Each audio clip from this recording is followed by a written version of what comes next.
आज के अखबार में खबर आई हुई है कि all India Muslim personal law board पूरे देश में जगह जगह सेमिनार कर रहा है और कह रहा है कि जो ये वक्फ एक्ट है 1995 का, जिसको कांग्रेस ने बनाया था, इसमें कोई बदलाव नहीं होना चाहिए।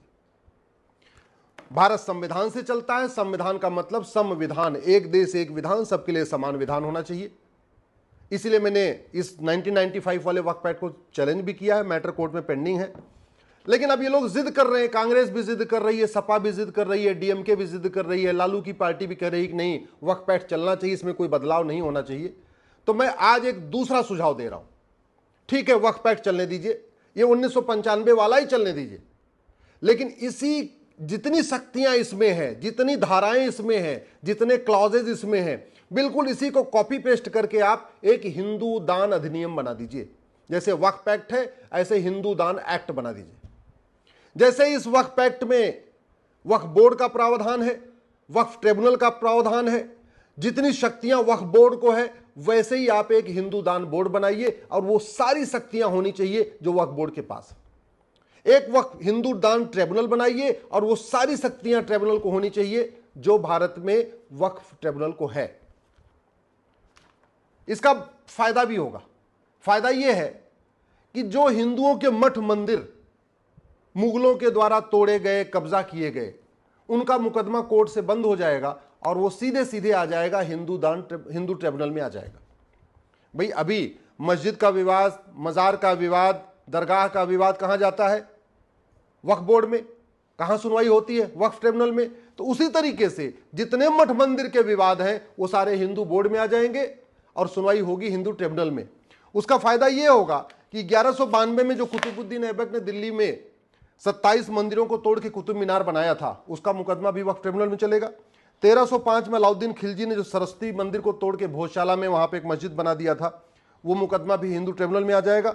1373 में सिकंदर शाह ने जो शिव मंदिर को तोड़ के अदीना मस्जिद बना दिया बंगाल में, वो मुकदमा कोर्ट में नहीं चलेगा बल्कि हिंदू ट्रिब्यूनल में चलेगा। 1377 में जो तुगलक ने अटाला देवी मंदिर को तोड़ के अटाला मस्जिद बना दिया जौनपुर में, वो मुकदमा भी कोर्ट में नहीं चलेगा बल्कि हिंदू ट्रिब्यूनल में चलेगा। 1410 में अलाउद्दीन खिलजी ने जो रुद्र महालय मंदिर को तोड़ा गुजरात में और उसको जामी मस्जिद बना दिया, वो भी मुकदमा हिंदू ट्रिब्यूनल में चलेगा। 1528 में जो बाबर ने अयोध्या राम मंदिर का तोड़ा था, वो हालांकि मुकदमा खत्म हो गया, अब उसकी जरूरत नहीं है, लेकिन बाबर की जितनी जमीनें भारत में हैं, बाबर ने जितनी जमीन तलवार के दम पे कब्जा किया था, वो सारी की सारी जमीन पे जो हिंदू बोर्ड है वो नोटिस भेजेगा और जो उसको विरोध करेगा उसका मुकदमा भी हिंदू ट्रिब्यूनल में चलेगा। 1552 में अहमद शाह अब्दाली ने भद्रकाली मंदिर को तोड़ा, उसको जामा मस्जिद बना दिया, वो भी कर्णावती में है, उसका मुकदमा भी हिंदू ट्रिब्यूनल में चलेगा। अभी कोर्ट में चल रहा है, कोर्ट से निकल के सीधे ट्रिब्यूनल में आएगा। 1669 में औरंगजेब ने जो काशी विश्वनाथ मंदिर को तोड़ा, अभी उसका मुकदमा कोर्ट में चल रहा है, वो कोर्ट में नहीं चलेगा।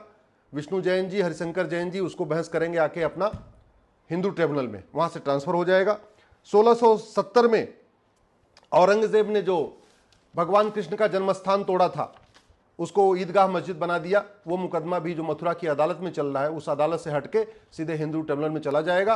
पूरे भारत में जैसे जहां जहां वक्फ बोर्ड है, जिन जिन राजधानियों में वक्फ बोर्ड है, उन सभी राजधानियों में वक्फ बोर्ड के ऑफिस के बगल में बढ़िया हिंदू बोर्ड और हिंदू ट्रिब्यूनल भी चलेगा। पूरे उत्तर प्रदेश का मुकदमा, जो मठ मंदिर का मुकदमा होगा या बाबर, हुमायूं, तुगलक, गजनी, गोरी की जमीन का मुकदमा होगा या नवाबों की जमीन का मुकदमा होगा या निजामों की जमीन का मुकदमा होगा, वो सारे मुकदमे डिस्ट्रिक्ट कोर्ट से हट जाएंगे और सीधे सीधे उन सभी राज्यों में जो हिंदू बोर्ड होगा, हिंदू ट्रिब्यूनल हो, वहां चलेगा। जैसे वक्फ बोर्ड में सर्वेयर के पास अधिकार है कि वो रेगुलर सर्वे करता रहता है और डिक्लेयर करता रहता है कि भैया ये जमीन वक्फ की है, वैसे हिंदू बोर्ड में भी सर्वेयर होगा, हिंदू ट्रिब्यूनल में भी सर्वेयर होगा और हिंदू बोर्ड भी अपनी सारी मुकदमों, सारी जमीनों की सर्वे कराएगा और सर्वे कर करके उसको डिक्लेयर करता रहेगा। एक 30 दिन के अंदर, अभी जैसे वक्फ बोर्ड में है कि अगर 30 दिन में किसी ने नोटिस का जवाब नहीं दिया तो ऑटोमेटिकली वो जमीन वक्फ बोर्ड की हो जाती है। ऐसे ही अखबारों में नोटिस दी जाएगी कि फला फला जमीन, फला फलानी मस्जिद, फलानी दरगाह, फलाना जितने भी स्थान है ये सारे हिंदुओं के हैं और अगर 30 दिन में कोई जवाब नहीं देगा तो वो सारा का सारा जमीन हिंदुओं का हो जाएगा। और कोई अगर विरोध भी करेगा तो मुकदमा हिंदू ट्रिब्यूनल में चलेगा। इसका एक फायदा ये भी होगा कि बहुत सारे वहशी दरिंदों ने जगह जगह शहरों का नाम बदला और वहां पे जगह कब्जा कर लिया। तो इस जैसे मुर्शिदा खान को मुर्शिदा खाद को मुर्शीद ने बनाया था, तो मुर्शिदा खाद में जो मुर्शीद की ज़मीन होगी वो सारी हिंदू बोर्ड में चलेगी। विंध्याचल में मिर्ज़ापुर में जो ज़मीन हो मिर्ज़ा खां के नाम की होगी वो सारी उसका भी मुकदमा हिंदू ट्रिब्यूनल में। जौनपुर में जौना खां की जो ज़मीन होगी उसके नाम पे जो चल रही होगी, उसके पूर्व जो उसके बच्चों के पास होगी, उसका भी मुकदमा आपका हिंदू ट्रिब्यूनल में चलेगा। तो सबसे बड़ा फ़ायदा ये होगा कि कश्मीर से कन्याकुमारी, कच्छ से कामरूप तक, पूरे उत्तर से दक्षिण, पूरब से पश्चिम, जहाँ जहाँ मठ मंदिरों का विवाद है, जहाँ जहाँ ज़मीन का विवाद है, जहाँ पे मज़ार का विवाद है, जहाँ दरगाह का विवाद है, वो कोई भी विवाद वक्फ बोर्ड में नहीं चलेगा, वक्फ ट्रिब्यूनल में नहीं चलेगा, बल्कि वो सारा का सारा विवाद हिंदू बोर्ड में चलेगा, हिंदू ट्रिब्यूनल में चलेगा। हिंदू बोर्ड के पास भी अपनी सर्वे करने की शक्ति होगी। हिंदू बोर्ड के पास भी ये शक्ति होगी कि डीएम को आदेश दे कि फलाने फलाने जगह की जो मज़ार है, दरगाह, इसको तोड़वाइए, तोड़वा के इसको आप रिस्टोर करिए। हिंदू बोर्ड के पास भी वो शक्ति होनी चाहिए, जैसे वक्फ बोर्ड के पास शक्ति है कि वो सीधे डीएम को आदेश करता है कि ये ज़मीन वक्फ की है, इसको खाली कराइए। तो वो अधिकार हमें हिंदू बोर्ड को भी चाहिए। बैलेंस तभी होगा। ऐसे नहीं हो सकता कि एक कम्युनिटी के लिए आप वक्फ एक्ट बना दो और हिंदू के लिए अपना हिंदू बोर्ड ना हो, हिंदू ट्रिब्यूनल ना हो। और फिर एक तरीका यह भी है कि हिंदू बोर्ड हिंदू ट्रिब्यूनल हो, जैन का अपना बोर्ड अपना ट्रिब्यूनल हो, बौद्ध का अपना बोर्ड अपना ट्रिब्यूनल हो, या सिखों का अपना बोर्ड अपना ट्रिब्यूनल हो, या एक ही हिंदू बोर्ड होगा, उसमें हिंदू, जैन, बौद्ध, सिख सब लोग अपनी अपनी ज़मीन क्लेम कर पाएंगे। ज़मीन बहुत क्लेम करनी है। हैदराबाद में जो निज़ामों की हज़ारों एकड़ ज़मीन है जिसपे बहुत सारे लोग कब्जा करके बैठे हैं, उन ज़मीनों को भी क्लेम करना है। ऐसे ही आपके अलग अलग शहरों में, प्रयाग में बहुत सारी ज़मीनें हैं। पूरे देश में जो सिविल लाइन बनी हुई हैं, उन सिविल लाइन की जो ज़मीनें हैं उन पे भी कम से कम हिंदू बोर्ड को अधिकार होगा कि वो जाके क्लेम करे। और भारत में भाई 15वीं शताब्दी के पहले कोई मुस्लिम तो था नहीं, सब लोग कन्वर्टेड हिंदू, उसके बाद ही लोग कन्वर्ट हुए हैं। आज की डेट में जो मुस्लिम्स हैं ये 99% कन्वर्टेड हिंदू हैं। उनको उनके पास और उनको हिंदू बोर्ड में आने में कोई दिक्कत नहीं है, स्वाभाविक सी बात है भाई, वो कन्वर्टेड हिंदू है ना। तो वक्फ बोर्ड में जाएं, वक्फ ट्रिब्यूनल में जाएं, या हिंदू बोर्ड हिंदू ट्रिब्यूनल में जाएं, क्या फ़र्क पड़ता है। इसलिए मेरा सरकार से निवेदन है, अब आप एक काम करिए, इनकी बात मान लीजिए। जो राहुल गांधी कह रहे हैं, जो अखिलेश यादव कह रहे हैं, जो ओवैसी कह रहे हैं, या पर्सनल लॉ बोर्ड कह रहा है, जमीयत उलमा हिंद कह रहा है, उनकी बात मान लीजिए। आप वक्फ एक्ट को चलने दीजिए। बस इसका एकदम कॉपी पेस्ट, एक एक धारा, एक एक शब्द वही।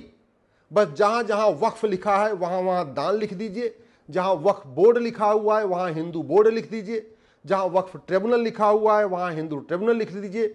जैसे इसमें 7 मेंबर होते हैं वक्फ बोर्ड में, एक एमएलए होगा, एक एमपी होगा, एक एडवोकेट होगा, एक मुतवल्ली होगा, एक जो है टाउन प्लानर होगा, एक सर्वेयर होगा, सारे के सारे मुस्लिम होंगे।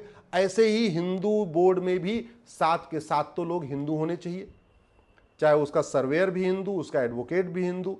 ऐसे ट्रिब्यूनल में भी जो कम्बिनेशन है, ठीक वही कम्बिनेशन आप हिंदू बोर्ड को भी दे दीजिए, दोनों को बराबर अधिकार रहेगा।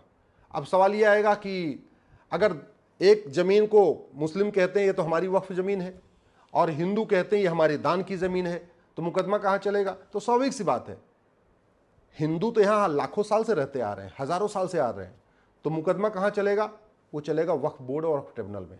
जब जब हिंदू और मुस्लिम के बीच में किसी ज़मीन का विवाद होगा, किसी मठ का विवाद होगा, मंदिर का होगा, काशी, मथुरा, भद्रकाली, भोजशाला, अटाला, कहीं का विवाद होगा, तो मुकदमा चलेगा वो वक्फ हिंदू बोर्ड और हिंदू ट्रिब्यूनल के सामने, न कि वक्फ बोर्ड वक्फ ट्रिब्यूनल के सामने। क्यों? क्योंकि हिंदुस्तान के हिंदू आदिकाल से रह रहे हैं। यहाँ हिंदुस्तान में जो मुस्लिम हैं वो महज 500 सालों से रह रहे हैं, वो भी 99% कन्वर्टेड हिंदू हैं। मुस्लिम तो यहाँ 1% है। बुखारी साहब बुखारा से आए, मदनी साहब मदीना से आए, दुरानी फैमिली बाहर से आई है, ओवैसी फैमिली बाहर से आई है, कुछ और पठान हैं वो भी ईरान से आए हुए हैं या अफगानिस्तान से आए हुए हैं। तो बहुत चंद लोग हैं, 1% यहाँ मुस्लिम एक्चुअली वो हैं बाहर के, अदरवाइज 99% मुस्लिम तो कन्वर्टेड हिंदू हैं। तो जब जब कोई विवाद आएगा, ये सारा का सारा विवाद अपने आप खत्म हो जाएगा। सारे मुकदमे मठ मंदिरों के जितने भी मुकदमे चल रहे हैं, जहां जहां हिंदू क्लेम कर रहे हैं, वो सारा हिंदू बोर्ड के पास जाएगा, हिंदू ट्रिब्यूनल के पास जाएगा, और शक्तियां वही होंगी जो वक्फ बोर्ड के पास है। देखिए फटाफट फैसला हो जाएगा, उनको वो भी सेटिस्फाई हो जाएंगे, उनका वक्फ बोर्ड भी उनको मुबारक, उनका वक्फ ट्रिब्यूनल भी उनको मुबारक, उनका वक्फ एक्ट भी उनका मुबारक, और फिर अपने अपने मजहब के आधार पर चलने दीजिए। बैलेंस तो इसी से बनेगा, और नहीं तो समान दान संहिता बनाइए, समान धर्मस्थल संहिता बनाइए। न हिंदू बोर्ड, न वक्फ बोर्ड, न हिंदू ट्रिब्यूनल, न वक्फ ट्रिब्यूनल, सबका खत्म करके एक देश एक विधान।